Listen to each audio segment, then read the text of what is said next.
very excited to welcome everyone to today's webinar presentation. We're basically here to talk about the projects for the year for the BFA and ways people can engage.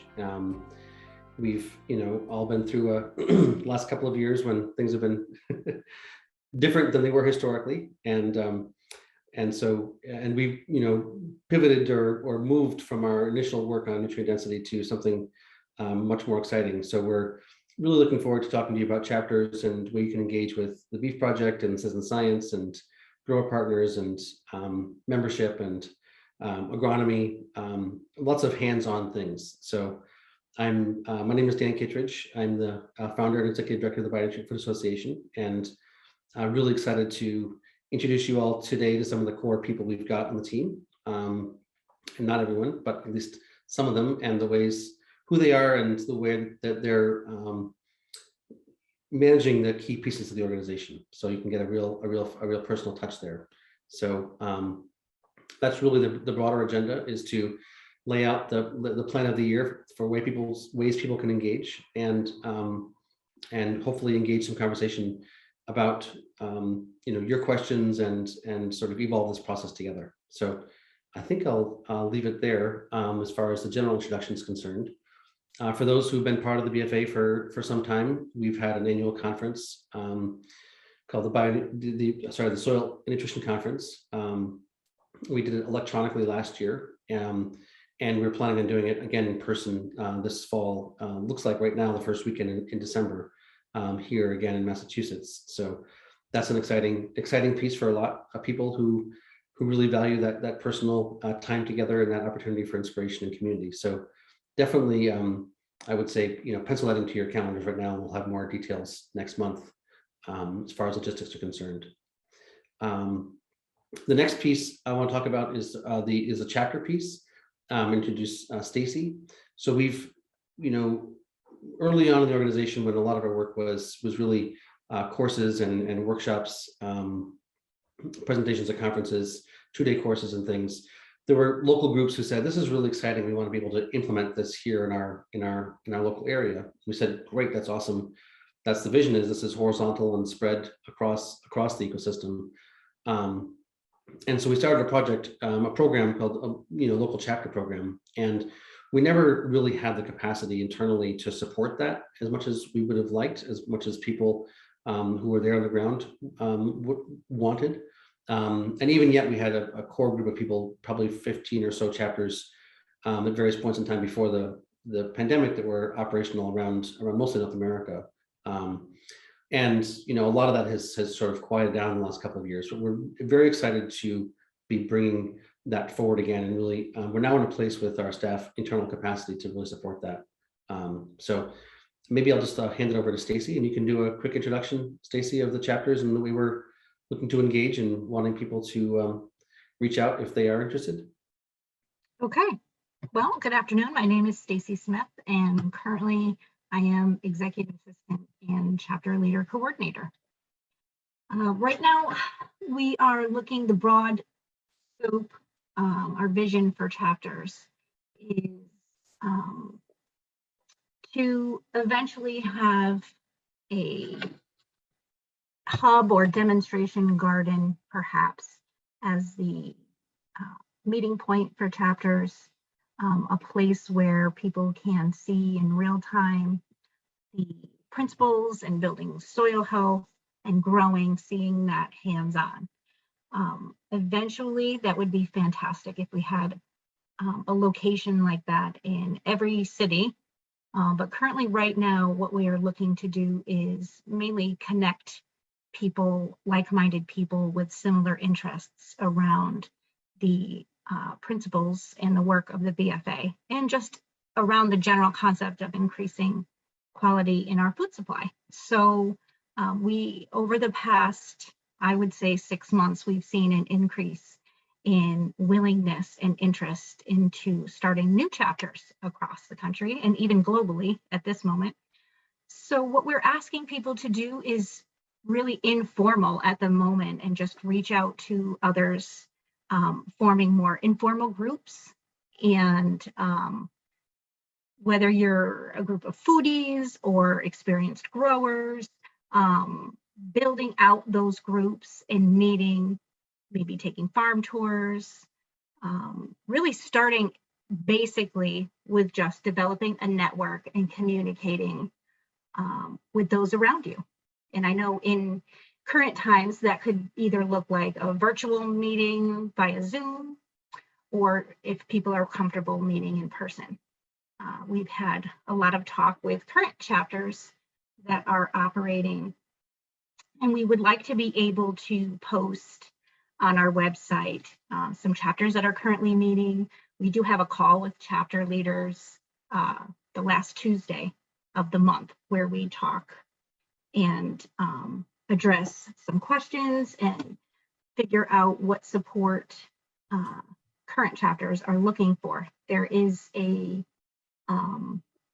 growing list around content and different ideas for what chapters can meet around. We are really looking forward to releasing some content around bioregional specific courses.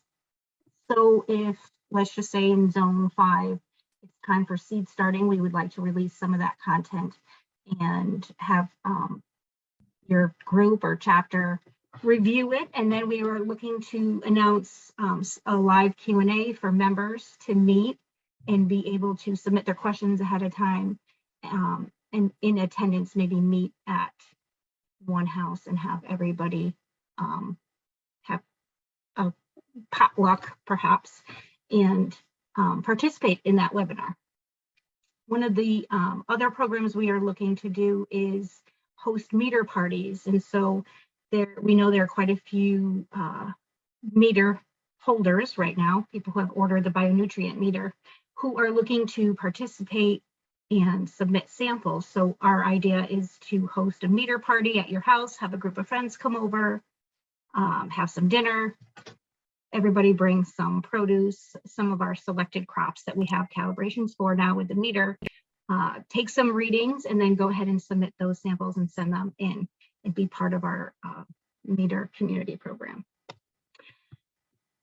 Some of the ideas and some of the activities that have been successful thus far, book club meetings, it really is based upon the interest of those in your group per se. So there could be people that want to meet at a farm, a local farm, or growers who have a farm that are willing to host meetings and have everyone visit if they're comfortable with that right now.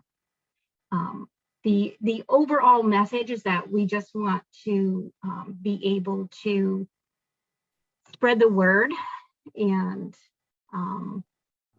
we really would like to offer content on our website available to those interested in starting chapters, where they can just grab and go. Each chapter will eventually be established and will be able to be contacted via our website.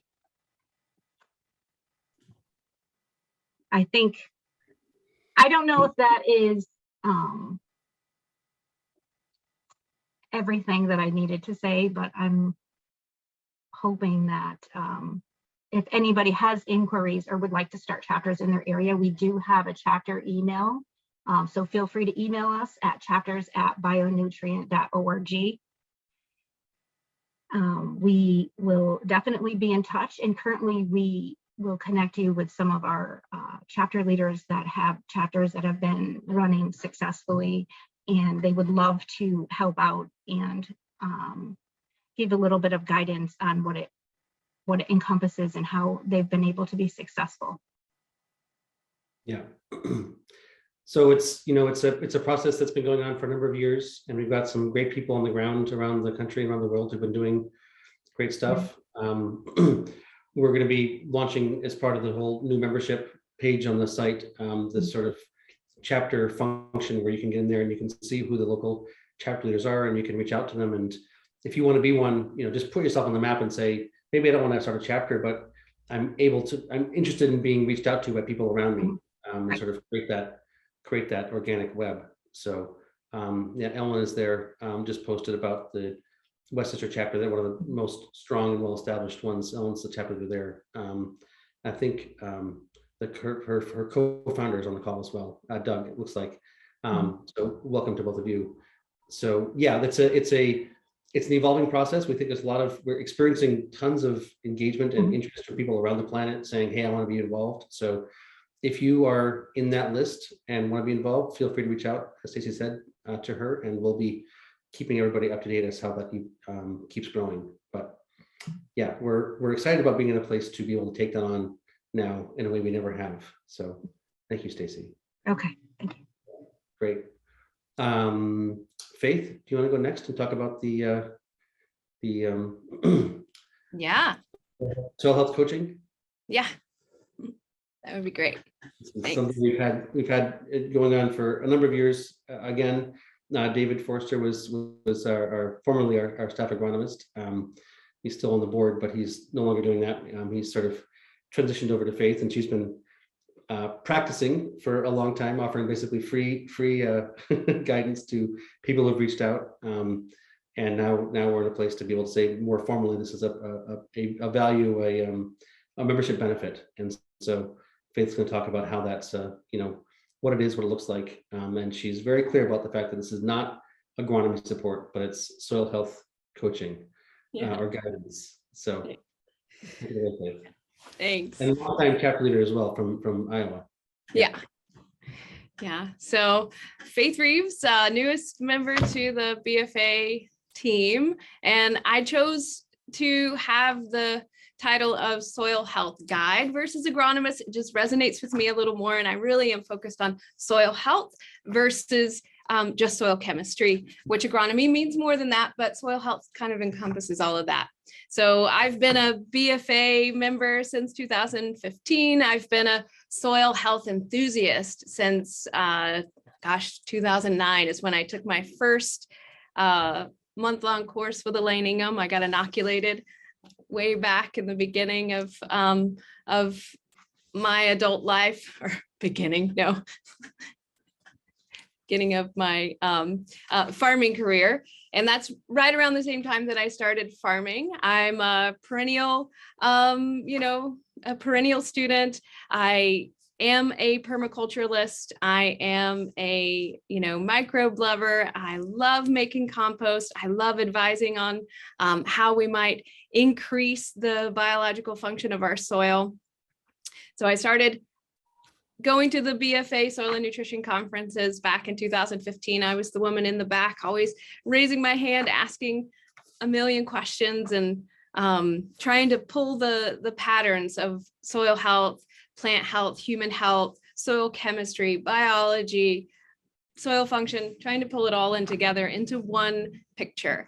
And in 2019, I reached out to Dan at the end of our conference and asked if I could step into this role and start learning more and learning how to be in service more to the growers of the BFA and to the soil. And so that's the role that I'm embodying now. And what that looks like for this program for the BFA for members is, basically we'll start out with some questionnaires. I'd have you fill out a consultation request form just so I know just some basic information. So then I can customize an intake form for you. The intake form is going to give me a perspective on who you are as a grower and where your soil sits health-wise. I'll take some of that information and do a little deeper digging, looking into any historical soil survey info if it's out there. I'll also advise you on which soil tests to consider.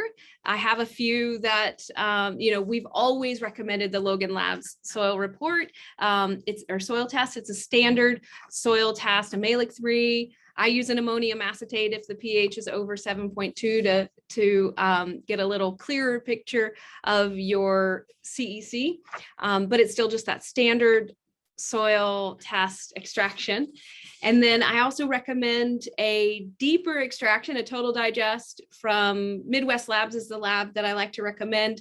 It's a PT2 test, and that'll give me an idea of what you have in deep reserve in your soil. So we'll know what you don't need to worry about adding anytime right now or in the future. we'll take into account how your soil is functioning, what the biological system is presenting like, and we'll know, do we need to boost biology in order to get access to those nutrients? Do we need to do some foliar feeding to assist that process along? How can we coax the biological system into acquiring or accessing those nutrients? I'll also recommend that you get an irrigation water suitability test to find out whether or not your irrigation water is actually a hindrance to plant nutrient uptake, and what potentially needs to be done about that. So after you've sent me your soil sample reports, your water report, and you filled out your intake form, we'll schedule a consultation. We'll have, I'll have done all of my pre-consultation prep work.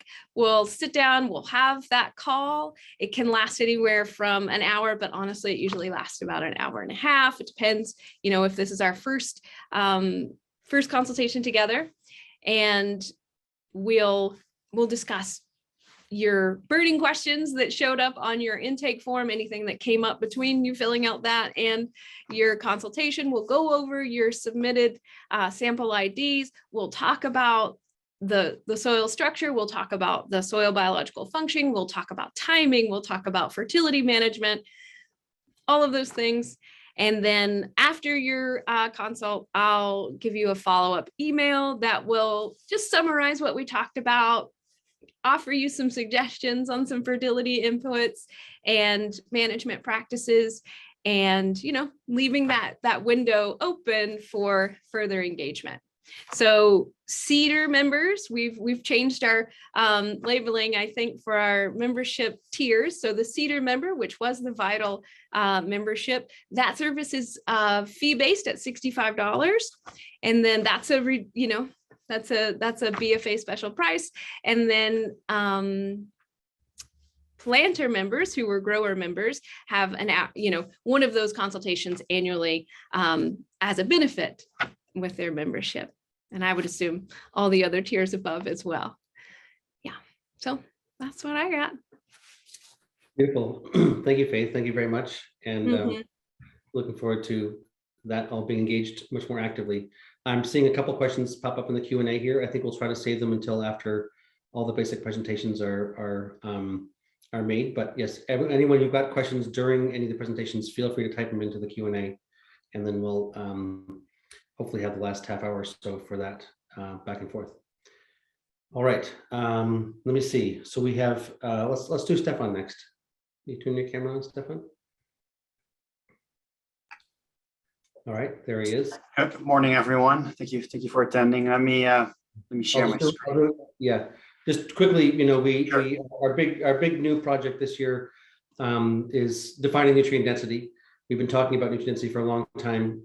We've actually looked at nutrient variation, and beef is our target for this year, and we're very excited to be partnering with Stefan on this work. And so, yeah, he can. I won't hazard to update timeframes. We'll talk more about it afterwards, but we're really excited about how this is transpiring, and yeah, people can sign up to join and be part of the project if you are a producer, and also potentially you want to be a citizen scientist at bionutrientinstitute.org/beef. But take it away, Stefan. Great, thank you, Dan, and thank you all for attending today. So yeah, my name is Stefan Van Vliet. I'm a professor in the Department of Nutrition, Food Science, and Dietetics. I'm really interested in linking sustainable ag to human health and making connections along the soil, plant, animal, and human health spectrum. So the Beef Nutrient Density Project, we launched it last year with the BFA.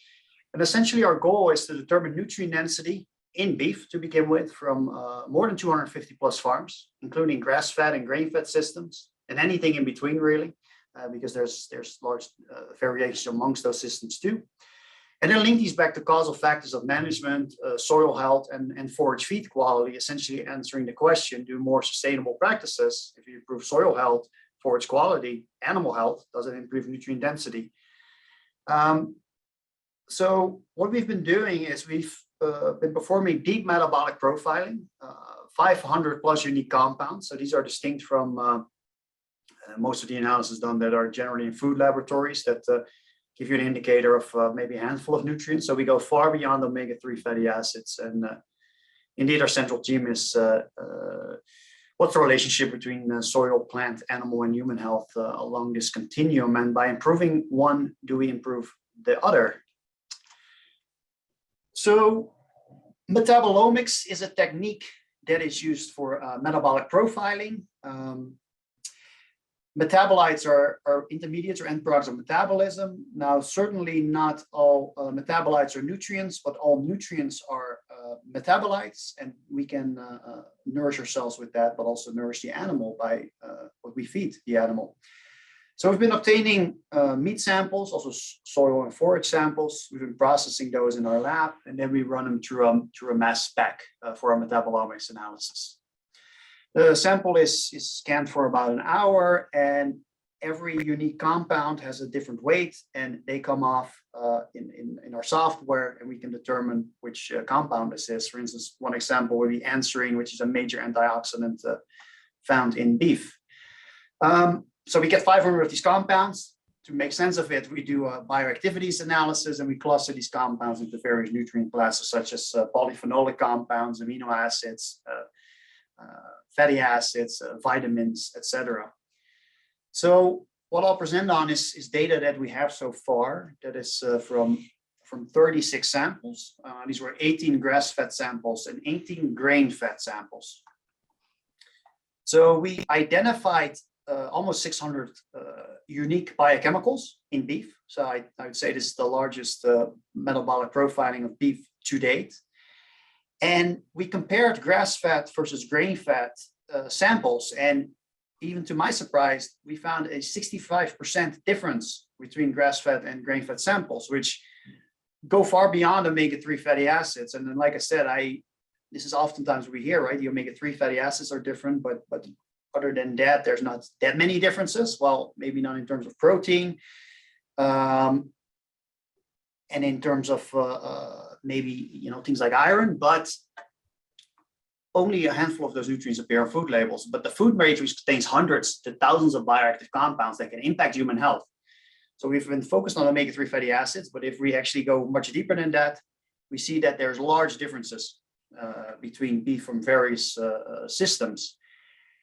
And what this says here is that we found 286 compounds to be upregulating in grass-fed beef and 91 in grain-fed beef. Now, higher doesn't always mean better, and I'll show you later on is that we get both information about the health and the nutrient density of the project or of the beef.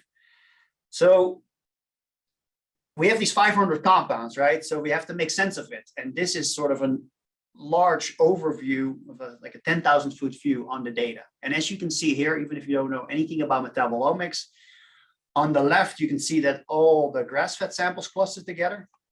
And here on the right, all the grain-fed samples clustered together. And there's little overlap, which speaks to the fact that we found a 65% difference in compounds. What this tells you is grass-fed beef isn't grain-fed beef, and grain-fed beef isn't grass-fed beef. There's a clear separation between the groups in terms of nutrients and in terms of compounds related to animal health. So let's look at animal health real quick, because there's a potential relationship, obviously, between animal health and nutrient density. And now I'm originally trained as a human nutrition scientist, so we do a lot of these analyses on human muscle too, but we can do them on the muscle of animals, and it provides many clues regarding the metabolic health. Now, energy metabolism is one. The TCA cycle metabolites that you see here, if you've ever heard about mitochondria are the life of our cells. They give life to our bodies. And what we found is that these mitochondrial intermediates here in green means higher in grass-fed, were upregulated in the grass-fed animals. And this is directly related to the increased physical activity of the animals. So to make a human analogy, the grass-fed animals look more like an endurance-trained athlete, like we see in humans, another mammal. So this is one of the findings that we made, is that the animals show a healthier metabolic phenotype. Then glucose control is another one. Oftentimes, animals in grain-fed systems are fed higher amounts of glucose, also less physical activity, which we know is important for glucose uptake and animal health, and also our health. Now, 1,5-AG, I don't know if you ever went to a doctor and the doctor said that your HbA1c was too high. That is a long-term indicator of glucose metabolic health in humans. Well, 1,5-AG is another indicator of long-term glucose, and higher levels are associated with decreased glucose metabolic health. So we found higher levels in the grain-fed animals, lower levels in the grass-fed animals, which would further indicate increased metabolic health in the grass-fed animals. Homocysteine is also implicated in heart disease, especially in humans, but also in other mammals. Specifically, we studied in rodents, in laboratory mice, but a cow is a mammal too. And here we find similar things, higher levels of homocysteine, which associate with less healthy phenotype in the grain-fed animals compared to the grass-fed animals. So there's many clues that we find. I could have presented probably 20, 30 more metabolites that indicated that all point towards the same thing of increased metabolic health in the grass-fed animals, which are probably the result of increased physical activity and consuming more biodiverse forage. But in the interest of time, I'll move on to nutrient density, which is the other big piece that we get from our metabolomics analysis. Again, we have omega-3s, most of you are familiar with. Grass-fed beef accumulates more, but it goes far beyond that and shows difference in phytochemicals, vitamins and minerals, triglycerols, amino acids, and other bioactive compounds. Now, phytochemicals are plant-derived compounds that are potentially anti-inflammatory, antibacterial, antioxidant. They can help us manage chronic diseases such as cancer and heart disease and lower our risk for that. Phytochemicals are very rich in forage, and when the animals consume phytochemically rich forage, these phytochemicals are transferred into the meat of the animal, and we can actually detect them in the meat of the animal, these plant phenolic compounds. So what we found we found essentially that the phytochemical richness is several-fold higher in pastured animals. If you look at here, these are all various phenolic compounds and metabolites. As you can see here in green means it's higher in the grass-fed animal, and the number means how many times higher it was. So we see that it's twofold, sevenfold, fourfold higher in most compounds. One was higher in the grain-fed animals, which was probably related to the grain, because grains do contain certain phytochemicals, unique phytochemicals, but they are overall lower compared to fresh forage. If you look at here, hypuric acid is a major indicator of phenolic intake. So a very good biomarker. And as you can see here, this was twofold higher in the grass-fed animals. And that is directly related to the plant phenolic compounds. And as mentioned, these plant phenolic compounds can have anti-inflammatory effects to both us and animals. Then also vitamin metabolites, alpha-tocopherol, very rich in forage, vitamin E activity, they have antioxidant effects. Again, elevated in the grass-fed animals. If we look at vitamin B3, and this was, I think in the past, been unrecognized that there's difference in vitamins too, is that we find that this was 9-fold higher niacin. And niacin is important for healthy nervous system, our digestive system, our skin. It's an essential nutrient. And this was 9-fold higher in the grass-fed animals compared to the grain-fed animals. Nicotinamide is also a form of vitamin B3, but it's more common as a supplemental form. That was higher in the grain-fed animals. And why is that? Because the grain-fed animals were supplemented with a vitamin and mineral block in their total mixed ration, whereas the grass-fed animals were not. We also found higher amounts of choline and vitamin C. Now, vitamin C is typically not a great source of meat, or meat is not a great source of vitamin C, but it can help with oxidative stability or shelf life of the meat. So that's another interesting topic. Now, really quick, omega-3s. I'm sure everyone has heard that grass-fed beef accumulates more omega-3s. that is indeed the case. DHA and EPA are two main ones that are known from fish oil, but they also appear in beef, especially pasture beef, in about 3 to 10-fold higher amounts. Now, what has previously been unrecognized, but actually, and I must say even to me, but it makes total sense. If we start enriching these omega-3 fatty acids, would we also enrich other fatty acids? There's a big concern about saturated fat and heart disease. We hear this all the time. Saturated fat causes heart disease. There's definitely an association with that, but not all fatty acids are created equal. We have 10, 12 different saturated fatty acids. And the longer chain fatty acids, which are displayed here above, these actually, much like the omega-3 fatty acids, gets enriched in grass-fed beef. And these, in contrast to some of the other saturated fatty acids that aren't as long, these very long chain saturated fatty acids are actually associated with a decreased risk of heart disease. So this is another reason why, we see sort of an improvement in this relationship between animal health and human health. And again, this is just a fraction of the data that I presented here today, but just to wrap it all up, what we're finding so far is that improved phytochemical richness and enhanced ability to engage in activity benefits the health of the animal.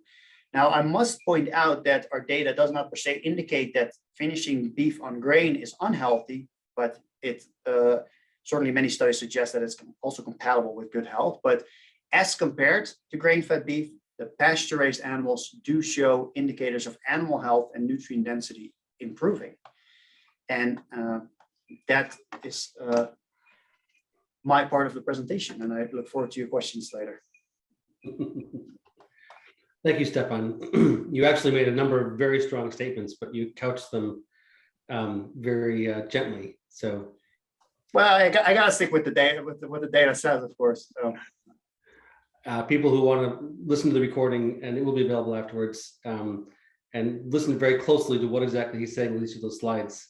He's saying an amazing amount. So thank you, Stefan. And yes, again, people still are welcome to sign up to be a partner in the Beef Project. And we're looking at doing this, the grand vision is this is being done across the board for all crops, metabolomics in rice and cucumbers and tomatoes and, cherry tomatoes, right? So it's, this is really how we're going to be able to define nutrient density, is the plant health, the nutrient levels, the stress markers, all these things are what we think is going to be the answer we come up with. So great, we'll have questions afterwards. Okay, Amber, you're up.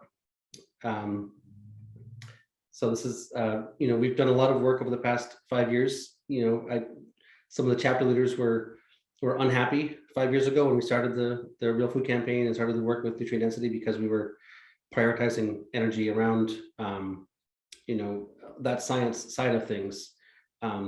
But I think now that we've done that work with the science and built the data structure and the ability for people to connect management and soil and nutrient levels, we've got an amazing framework that people can plug into. So Amber's going to tell us all about that. She's our new BI project manager and general highly functioning individual. So take it away, Amber.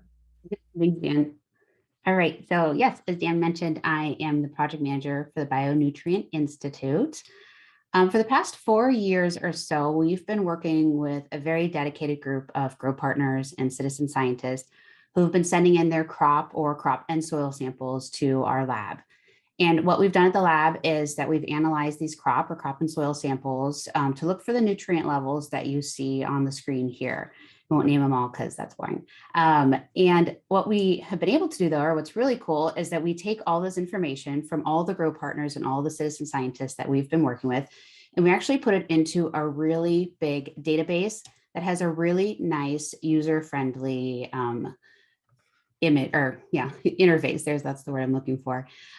So not only can people go in here and see the data that we've returned from our lab, but they can also look at everyone's data. So we're not just sending back numbers on a page, but we're actually showing you what your different nutrient levels are and how they compare to all of the different crops that we've studied. And then in addition, we're not just saying, what does a carrot have, or what are the different nutrient levels in a carrot, but we're also asking questions along the way. So we're asking, what are your farming practices? If you purchased the food, what was advertised on the label? What did the farmers market say about how they grow their food? And we're putting all of this information into our database so that people can come in here and look at the different levels of nutrients and how those nutrients or what's being reported about those crops as well. So again, how are they being farmed? What is being advertised on the label when they're purchasing these items, so that people can come in here and look for correlations between the different types of nutrient levels and the different types of crops. We do have a lab in Michigan. We have a lab in California. We have a lab in France for our European partners, soon to be a lab in the UK. I saw them out there in the audience. And all working for the same endeavor and all adding information to this database. So really what's going on is that we just have this really awesome database of information. And coming this summer, actually, where all this information is also going to be available in the farmer's coffee shop. So all of the same data that I just mentioned, looking at the different correlations, looking at the different nutrient levels and being able to identify what's different, what the different nutrient levels are for each crops, but it's all going to be in here. But in addition, the Farmer's Coffee Shop is a social platform. So if you are growing carrots and you come in here and you see that somebody else is growing carrots kind of in a similar manner, but for some reason their nutrient levels are off the chart, you can come in here and you can actually ask that person, say, hey, what's going on? Why do you think that you're getting such great nutrient density in your carrots, compared to other people? So it's just this really great place that that allows people to collaborate and uplift everyone in the whole growing scene. It's going to be really, really great. So that's coming this summer. And our lab has the ability to test 24 different types of vegetables, fruits, and grains. And we actually work with anyone who's interested in looking at the nutrient levels of their food or looking at the correlation between the nutrient levels in their food and their soil health. We've actually worked with organizations, farm organizations, and we've helped them to organize their different farms so that they can look at the nutrient variations that might exist amongst their different farms. We're also working with an organization right now who have different growing plots. And so they're using different farming methods on each growing plot so that we can help them to identify which type of growing method will yield the most nutrient density crop for their specific crop that they're growing. And the other thing that we've done recently is we've worked with people in Boulder, Kalamazoo, and Ann Arbor. We've collected samples from different grocery stores. This is a program we're calling Sample Your City. So we've collected the same crops from various grocery stores in each of these cities to identify which of the stores have the most nutrient dense foods. And what we found in past research is that it's actually not the stores that you would expect that would have the most nutrient dense foods. So we're really excited to get that data back. We're working on it right now, and I believe we'll have that for you this summer to report out as well. We're really excited about that. But the results are always very interesting. So get to my next slide there. The main thing that we can say is that there's definitely going to be, that's the one I was looking for. There's definitely going to be variation. That's the thing that we could say 100%, all the research we've done, there is definitely variation. So we thought this one was kind of funny because this is looking at Mizuna. So that top little image that you see there shows all the different nutrient levels, all the different polyphenol levels for Mizuna. But you can see there's two outliers way over there that are way higher than the rest of them. And if we narrowed it down, those are actually in the Southeast. And in the Southeast, we have 6 samples. So we have 6 levels here, and 3 are at the very lowest end of the spectrum and 3 at the very highest end of the spectrum. But what's cool, so this is in our Data Explorer, and this is actually open to the public. Anyone can come in and look at this information. I'll have someone drop the link in the chat for you. But you can click on any of those little points and find out more information about that. So whatever the grower or the citizen scientist gave us, or whatever information they provided on that specific sample, you can click on that and get all of the information on that. This is just another image just showing that, yes, indeed, there is variation. So we have beets, potatoes, and carrots. And you can see that in all of these examples, we've got at least a couple that are just off the charts.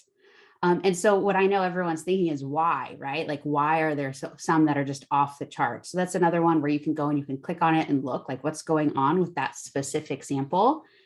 Or you can narrow it down and you can start to filter it down yourself again in this Data Explorer. So what we can see here, what we're looking at here is carrots. And then we've narrowed it down to a few different growing types, or sorry, a few different farming practices. And on the bottom, we have mulch. So although there's not a lot of data down here, we only have a few data points for mulch, but you can see that there's a trend pointing towards that mulching might not be the best farming practice for carrots.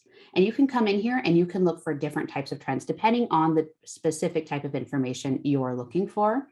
Another one, I don't have the slide for this that we have in here, is that leafy greens like and kale, that they tended to have higher nutrient levels if the grower identified as using organic practices, but not certified organic. Those tended to have higher nutrient levels. So there's just different things like that where you just are starting to see the trends. And as we work more and more and we gather more and more research, then this information will just, again, continue to get even more clear. So you can visit bionutrientinstitute.org, and we actually have reports on some of this information as well that you can go and look in there and see some of the correlations of the conclusions that we've drawn. If you are interested in utilizing our lab to do your own research to identify what the nutrient levels are in your food or in your food and soil, crops and soil, you can email partners@bionutrient.org. It's a $145 per sample cost for a crop sample. And then if you want to do the crop and the soil, then it's $195. But again, it's partners@bionutrient.org is who you'd email for that. We do have a limited capacity to test out our crops each week. So if you wanted to reserve a spot, then you would just email us and let us know which week you would like to come in and or you'd like to send your samples in for analysis. All right, Dan, back to you.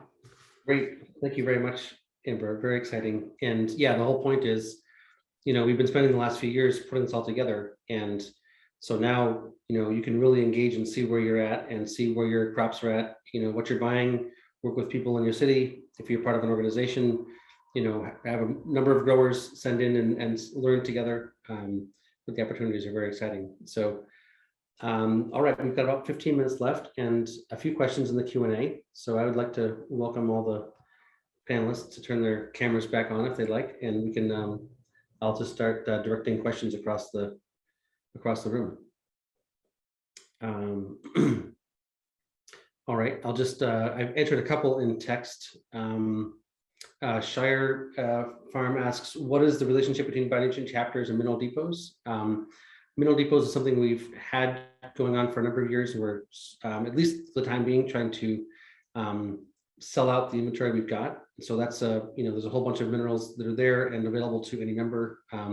Generally for chapters that are further afield, they coordinated on purchasing so we could ship, a couple pallets at a time instead of just 2 bags or 5 bags. So feel free to contact Stacy about that. We definitely have inventory left.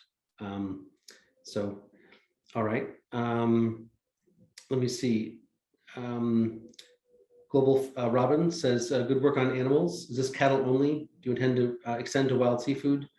And more broadly, maybe Stefan can talk to that, but I mean, the concept is we've identified variation in nutrient levels across the board and all the things we looked at, roots and leaves and fruits and grains, and it's across elements and compounds. And we assume we're going to find something similar when we look more deeply to what Stefan has found with beef. We're starting with beef as the first of, we presume, to do every single crop in this way, this metabomics perspective. And effectively what's required is funding. It's basically what we're saying is $1 million a crop to get that sort of red, yellow, green, variation defined. And from there, we can begin to actually engage the market. And so, yeah, Stefan, do you want to offer any other comments? Yeah, I mean, we've done this data that I presented today is in cattle. We've done it in bison, too. Bison meat found largely the same thing. The difference weren't as stark there in the bison because the grain-fed bison are in loose confinement, so they have more ability to roam and eat less grain. So I do want to highlight is that certainly not all grain finished systems are created equal either. There's a tremendous variation amongst those two. Some look more nutrient dense than others, and the same with grass-fed systems, of course. So continuous grazing is and overgrazing is not preferred over rotational grazing. So those are the things we're trying to figure out. With regard to wild seafood, I think that'd be super interesting. We can do it, but yeah, it's always funding is the thing. So, but yeah, that is something we'd be highly interested in pursuing in the future, even now. If we But have we are doing that right now with, I mean, there was that guy with the hot dogs a couple days ago that reached out and said, can we do my regenerative hot dog versus the, ballpark Frank?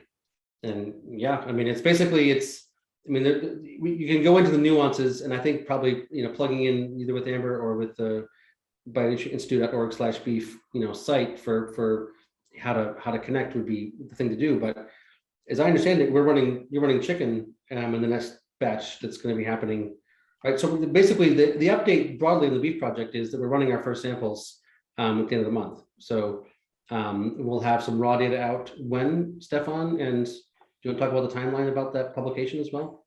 Yeah, so the publication always go to peer review, but in the turnaround will be about 4 to 6 months before we have good data on all the metabolomics. The fatty acids will probably come a little bit earlier, so that but we'll have a large number of farms then. So I think we can sort of say something about more definitively.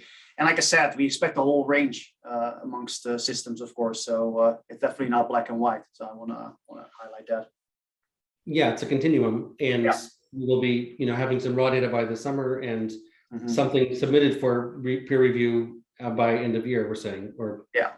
beginning of next year. And then, and when it comes to wild seafood versus farm seafood, I mean, it's entirely possible. It's basically $500 per sample of a, whatever it would be, what do they call them? Prawns. What's the word? A shellfish or what? Shellfish. What's the common one they have when they put in the margaritas? That I can't remember what it's called. Okay. I think they put shrimp and margaritas on that. Shrimp, exactly. Yeah. There's farm shrimp and wild caught shrimp, right?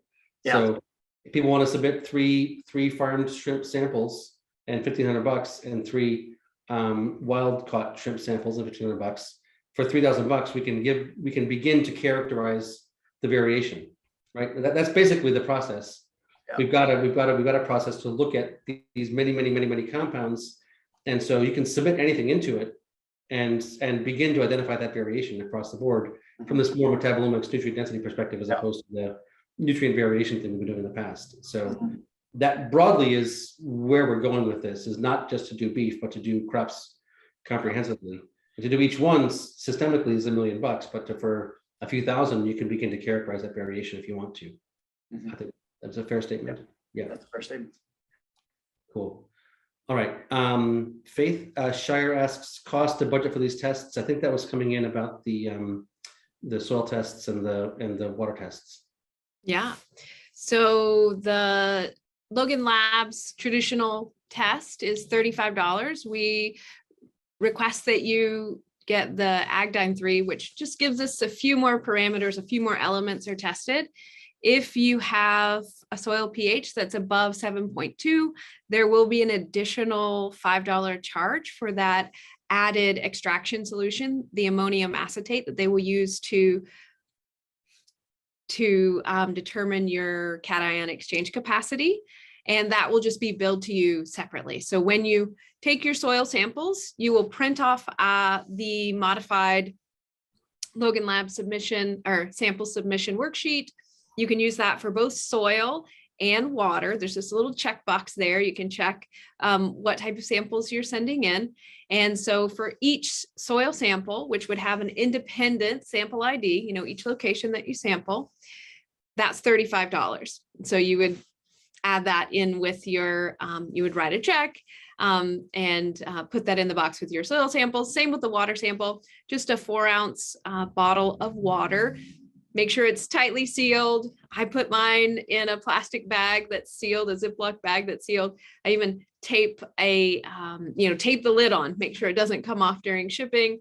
So a 4-ounce water sample, that's $42. Make sure you're sending the water that you actually use for irrigation or that you use with your plants or foliar feeds or fertigation. You can also test your rainwater against your irrigation water and you'll have a big surprise. And then, so that's per sample $42. And then for the Midwest Labs Total Digest PT2 test is $22. And in order to submit that sample, you would go on to Midwest Labs website and create your own My Lab portal. It's just an online account where you'll have your own portal and you submit via their instructions. And so you would pay online and use their submission form there. All right. There's all the details you could possibly want. That's what one thing you'll get with Faith if you work with her, is she will overwhelm you with every single thing you possibly could need. Sometimes too much, but wonderful to have access to. Yeah, I was trying to unmute myself to say, and more. No, that was the short answer. She could give you a long answer. Beautiful. All right. So Ty says, how do we get to the chapters outside our area? I'm not a member yet. Still waiting to fit in my budget. I think, the plan is that we're going to be providing people who are members and want to say, I'm out there. Maybe I don't want to have a total chapter yet, but I'm out there for people to connect with, to be able to put themselves on a map. So that's the idea. That is something that you would be able to do if you were a member. And yeah, it's $5 a month. So that's what it is. So we've done scholarships in the past. I'm sure you can, if you can't afford that, we can reach out and we can figure something out. But that's hopefully not too big of a bill to break the bank. I'm seeing a number of questions here, Stefan, about beef. I'll just read through them quickly, or you can read them, Ty's and Dara's too. Do you want to? Sure. Yeah, I can give short answers on that. One about the marbling of meat, the best and the juiciest, certainly is taste-wise. It is true that in contrast to what people mostly think, is that the liver doesn't accumulate toxins, it's stored in adipose tissue, but I don't think that is per se a reason to discourage you from consuming beef, to be honest. Overall diet quality is more important. So I want to highlight that. B vitamins, yes, B vitamins in beef. Beef is a rich source. We do not find any difference between grass-fed and grain-fed beef there. Also not in iron and zinc. So B vitamins, irrespective of rearing, or beef, irrespective of rearing practices, can contribute to B vitamins.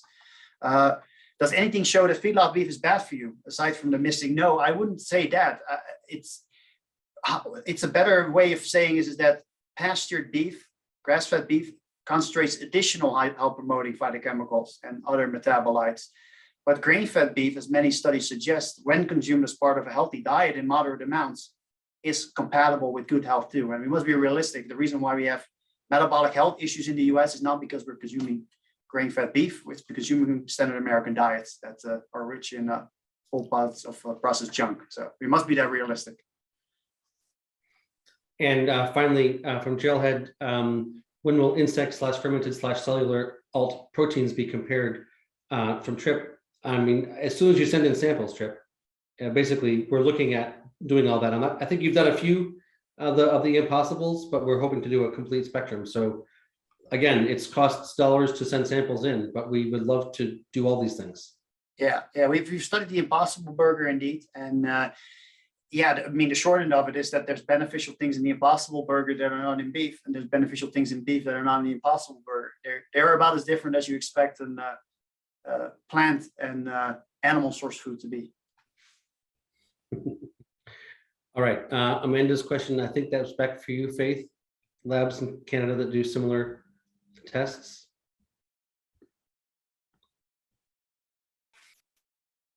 I'd have to research that, but I'm happy to. Faith, I actually recently found out that Logan Labs that we work with on a regular basis accept soil from Canada. Great. Yeah. Thank you. Mm-hmm. But for the other ones, Midwest and maybe not. I don't know. I'll check. Check them out. Cool. Mm-hmm. Dara says, you said there's no difference in vitamins, but B3 is 9 times higher in grass-fed, or 6 times higher, was it? There's no difference in B6 and B12, I should say. But niacin is higher. So that's where the nuance comes in. Niacin, the natural form of B3, that's most common in nature, is 9 times higher. But because the grain-fed animals are supplemented with nicotinamide, another form of B3 that's common in supplemental form, that gap is closed. We need to The do more. bionutrient versus the synthesized nutrient, wouldn't it be? Yeah, that's The actual essentially what it is. biological form, so it's actually not the same. You can't It's say not the same, yeah, but I cannot make I don't want to say that one is per se better than the other. I don't know the answer to that. We don't know, but okay. Well, I would suggest this maybe one little bit we can add to your data is the nuance about the naturally occurring versus synthesized compounds. I think that would be an important piece to add to the nutrient density definition conversation. yeah, for sure. Yeah. Yeah. Cool. All right. Mark, when we expect meters to be shipped that have been ordered, Amber, do you want to answer that one? Yeah, so it depends on when you ordered them, but we are currently shipping. The process to put the meter together is several days, I'll put it that way. So we're working through as quickly as we can, and we're going in order of when they were purchased. So right now, I would say that if you purchased this month, for example, we should probably have your meter shipped out, and do some quick math here, in May, around May 1st, that week. And anybody who was ordered before that should be between now and then. Yep. They're moving now, finally, they haven't been for a few months. There's been issues with the supply chain, and I think it was Bluetooth modules that we got in that weren't right, so they had to get, but it's a historical issue. And until we find more Bluetooth modules, we're taking them down off the site. So if it hasn't gone down yet, order now, because it's going to go down in like 2 days. When we finally get more Bluetooth modules, then we'll be putting them back up on the site. But at this time we have a limited amount of Bluetooth modules that we can use for the current orders. So until we source more, we'll be taking that down so that we don't continue to disappoint more people. All right. Faith, this is one on RBTI. Do you want to touch on that?